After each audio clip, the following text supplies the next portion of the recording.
Hey everyone, I made a video of draining a coolant, how do you drain a coolant, and then when I finished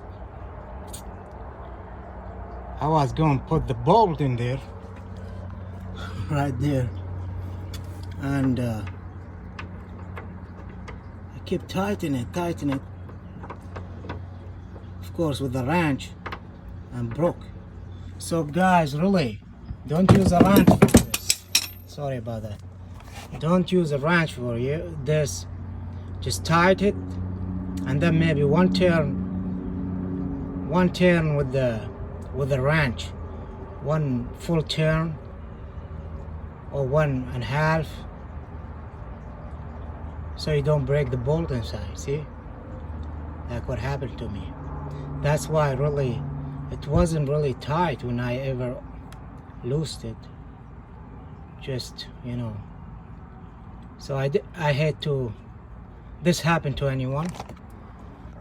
Just be careful. And thank you very much.